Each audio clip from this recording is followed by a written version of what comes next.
I'll introduce our speaker tonight. Her name is Terri Lemmel. She's done a lot of research on Don West and the 40 and 8. And now she's going to tell you all about it. Terri, take it away. Thanks, Terri. Happy to be here.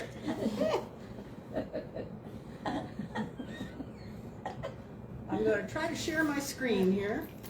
As you all know, I'm not real good at doing this, but we can make it work, I think.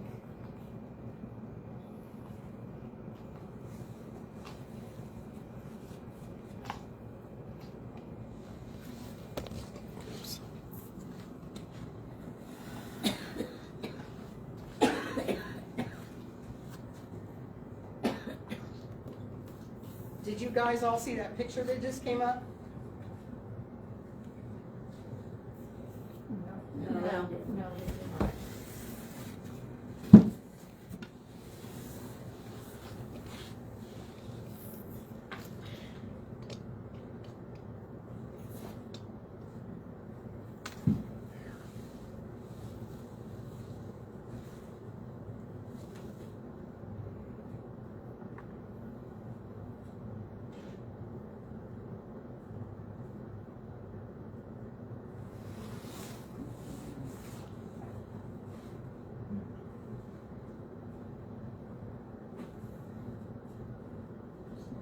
Now, did you see that picture? Okay. Thumbs up. All right, here we go.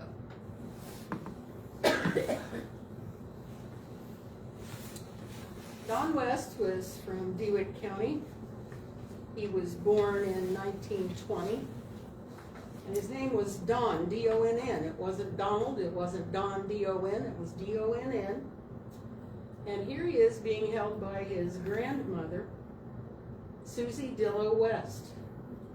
And Don's son is Mike West, who is a member with us and usually joins us on Zoom.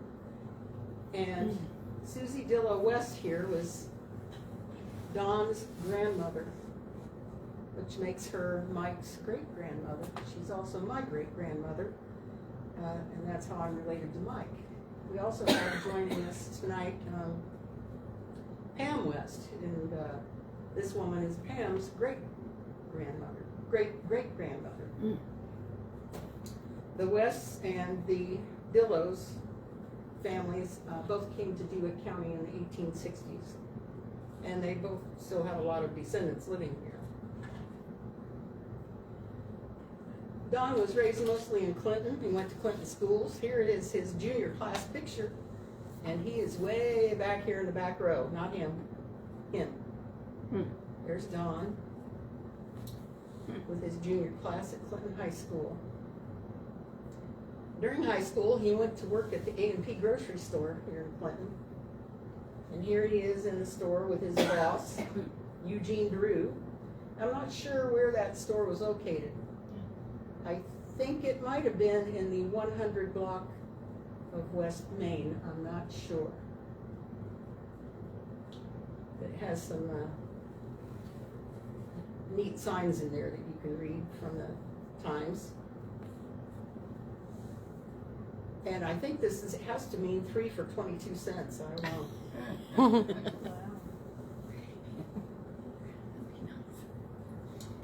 So in 1937, at the ripe old age of 16, he eloped with this woman, Lois Abner. I don't have an earlier picture of her, but she's a pretty lady. And they ran off to Indiana and got married, and they had their daughter Patty a year later. And they moved around some after that. They lived in Clinton, and for a while they lived in Cerro Gordo and Weldon. But by 1942, they ended up in Norwood, Ohio, which is a suburb of Cincinnati. And I got to think it's the job that took him there. This is his draft registration card.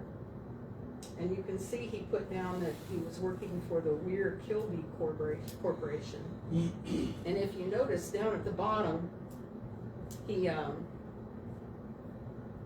signed his name Don with one N, and I'm guessing he was trying to fly low. not be noticed as much as possible. So what's the Weir Kilby Corporation? Well, that's a good question. Here's an ad from a trade magazine.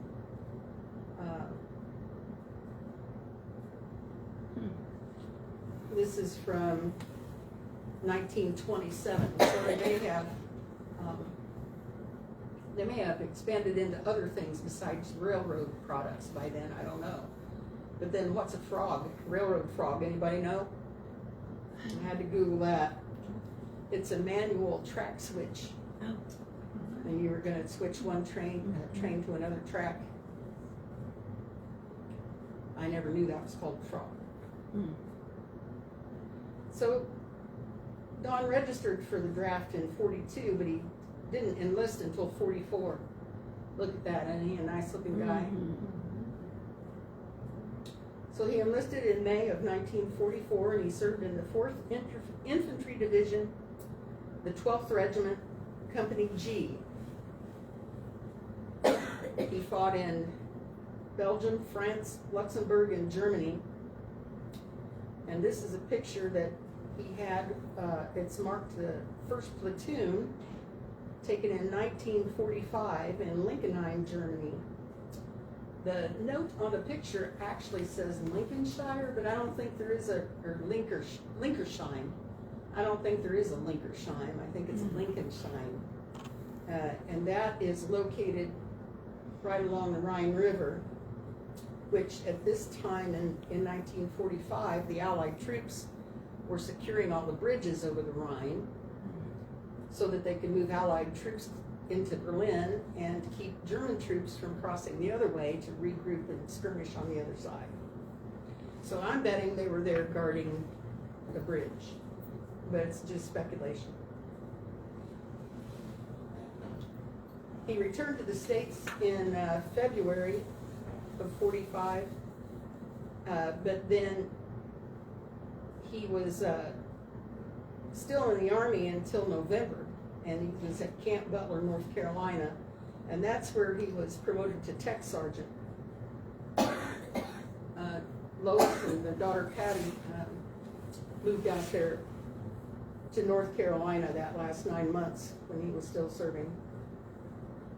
And during his time in the service, he won several medals, including a Purple Heart with the oak leaf cluster, which signifies that he was wounded more than once.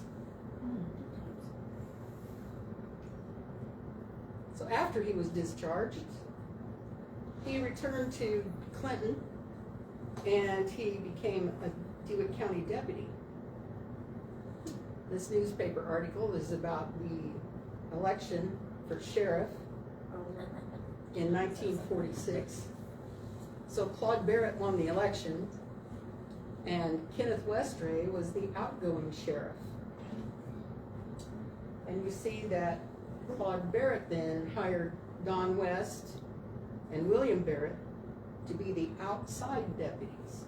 Apparently they just had 2 deputies in charge of law enforcement, and then they had a deputy that stayed at the jail to take calls and communicate on the radio, their dispatcher. And then they had a couple of jailers. And if you look at the bottom of this, tells their wages. They got an increase of $20 a month, the deputies did, up to now they're making $160 a month. But they gave a $30 increase was to the caretaker of the courthouse, and he was getting $150 a month. So I don't know if that was an around-the-clock job. He was making almost as much as a deputy who was actually out on patrol. So once he became a deputy, I mean, there were just tons of newspaper articles about him. And none of them spelled his name with 2 N's on Don. So in 1950, he decided to run for sheriff. Well, I skipped one thing. When Claude Barrett won the November election, Don and Lois had their son Mike in December. That same year, 46. Tell him how old you are, Mike.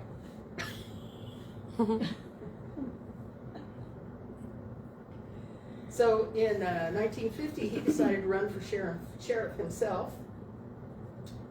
He was active in starting the National Guard, the Clinton unit here, which was Company D of the 123rd Infantry.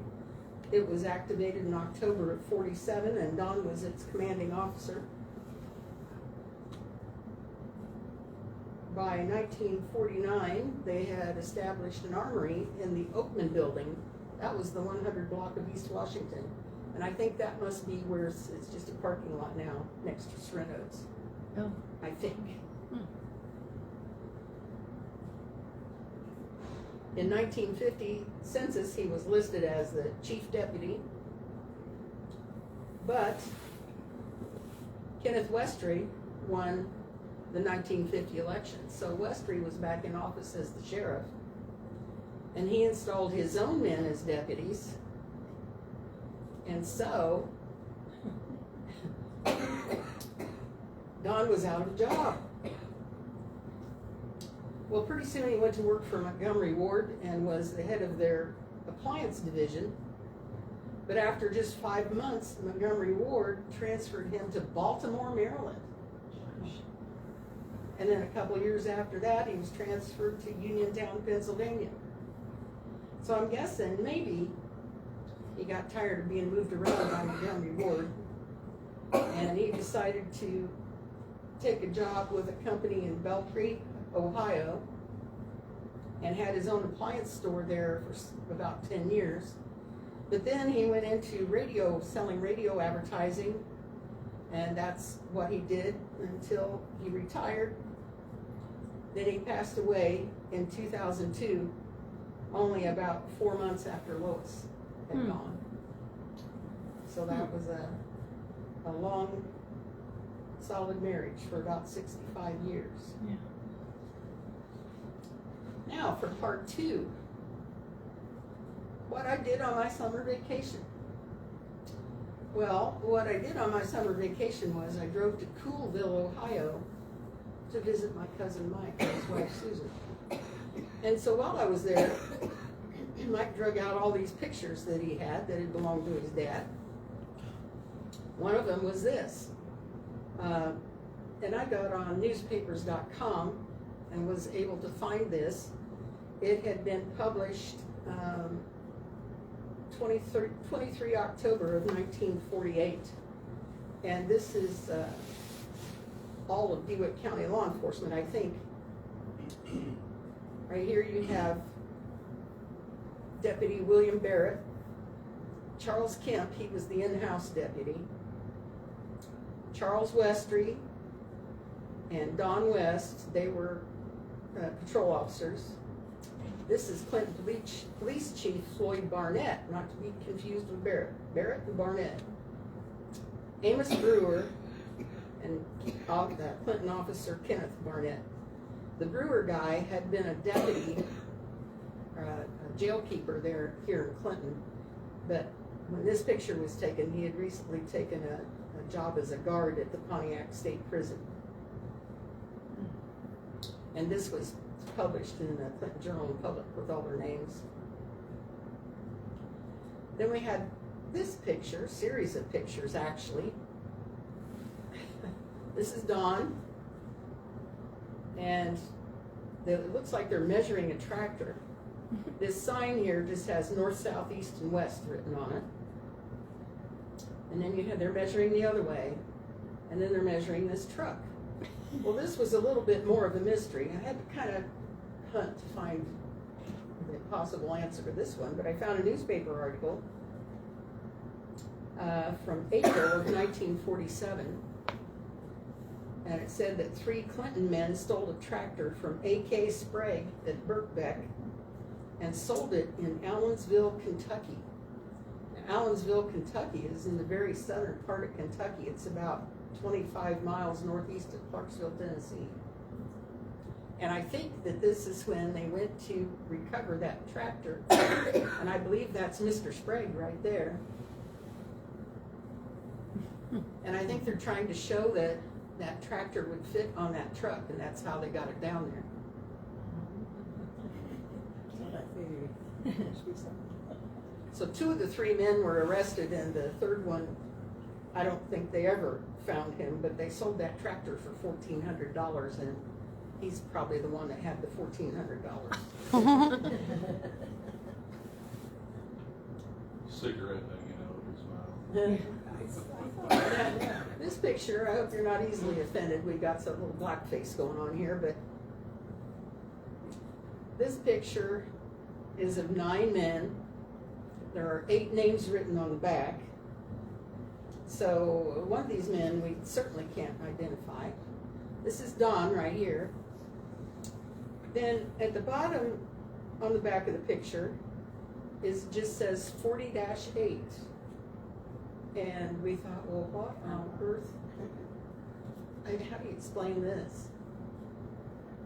Well, it turns out that 40 and 8 is a veterans group. This is Don's cap from that group.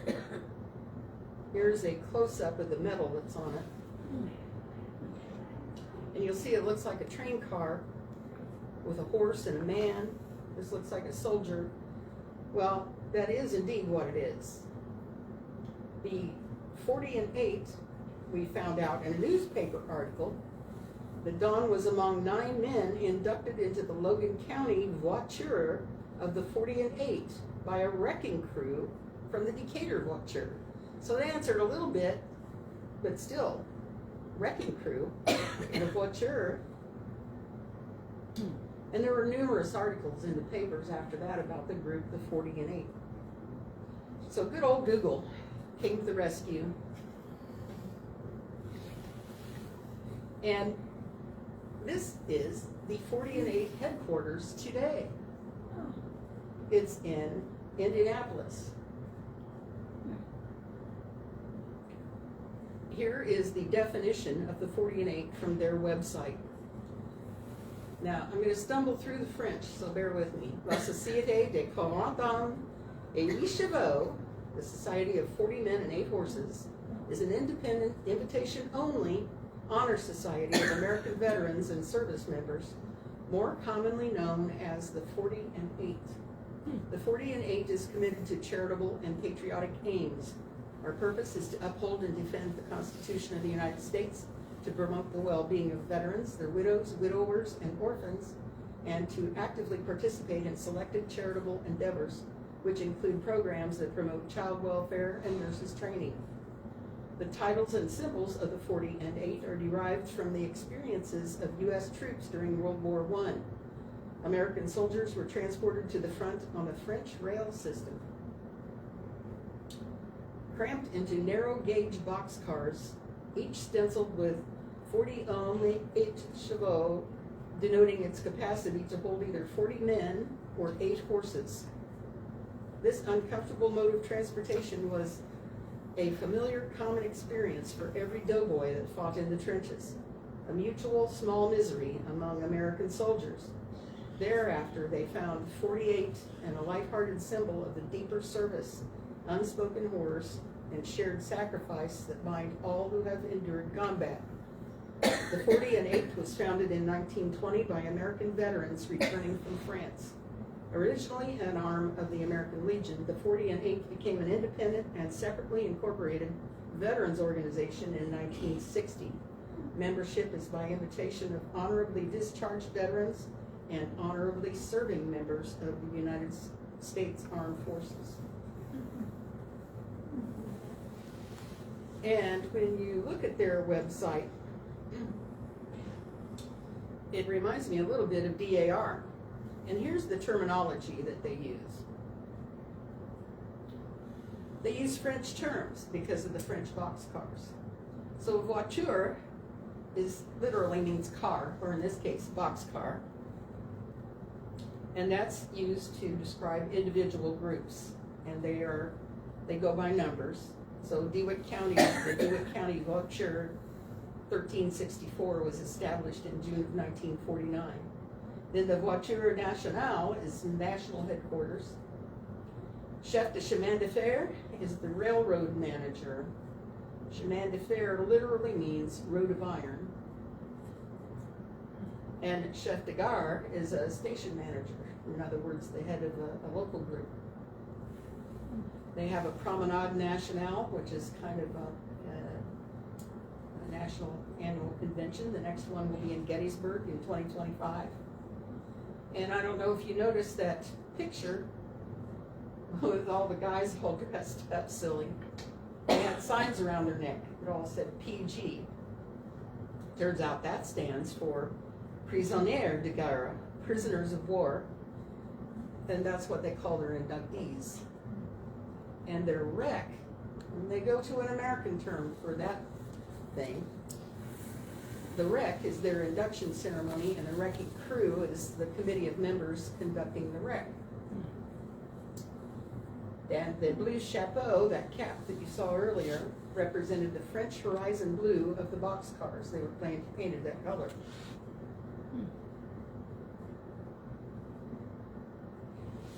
You can go on their website and look at their membership details. At the end of 2023, they had 15,329 members. And that's really not a whole lot of members for as much as they do. The Midwest states are the highest concentration of members. At Wisconsin and Pennsylvania, Ohio. Illinois has quite a few. Indiana has the most. But they also have members in France, Germany, and Latin America. Their programs are numerous.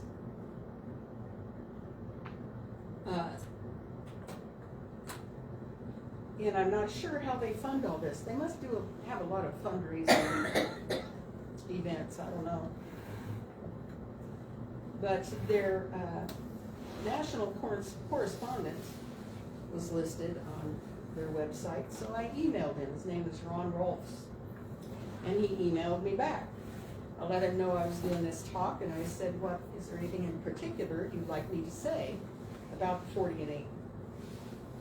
And he said that their two main charitable endeavors are the Carville Star, and the Carville Star originated at the Carville Hospital in Louisiana, which was a hospital that was started in 1894 for victims of leprosy. And the Carville Star was a newsletter that originated there, whose goal is to educate people about leprosy, now called Hansen's disease, because lepers were so ostracized. And I never knew until I started researching for this. Leprosy is actually very similar to tuberculosis. It's the bacteria that causes it is very similar to tuberculosis bacteria. So that hospital went out of existence in 1999, but the 40 and 8 maintains a museum there, which, by the way, gets 5 stars on Yelp. It might be interesting to visit that sometime. Then the other charitable endeavor that they're most proud of is their nurses program. They provide a lot of scholarships for nurses training, and they support a Nurse of the Year award program. So in Mr. Rolf's email, he also recommended to check out the Mercy Train website that looks like this. It's also known in America as the Gratitude Train. Right after the war, the United States had sent trainloads of supplies to France and other countries to help them recover from the war. So in 1949, France sent 49 boxcars to the United States filled with gifts from just regular French citizens. So those 49 boxcars were divided up between the states At that time, there were only 48 states. The 49th boxcar was shared between Washington, D.C. and the territory of Hawaii.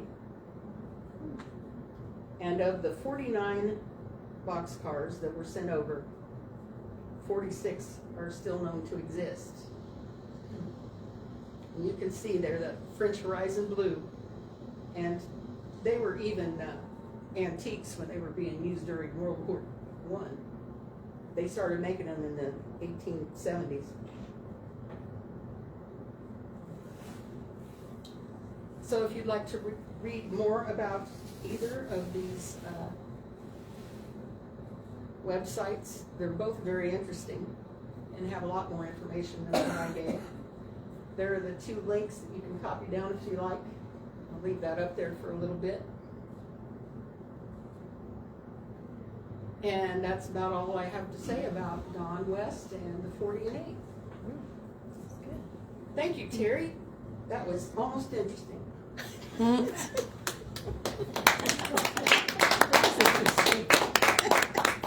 Where were the West living when they died? Belpre, Ohio. Yeah, I was trying to think, did I know when they were? Yep, once they went to Ohio, then they stayed.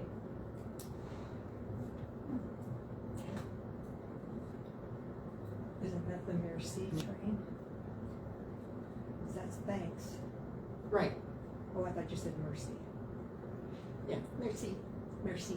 Okay, I just. In America, they usually call it the gratitude train. And of course, the Illinois one, we think got destroyed.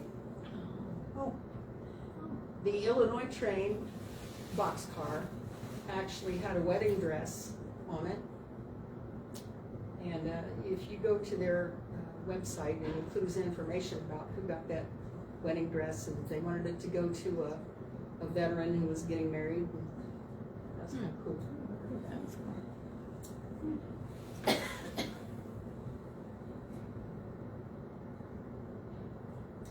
Okay, let's move on to our business meeting.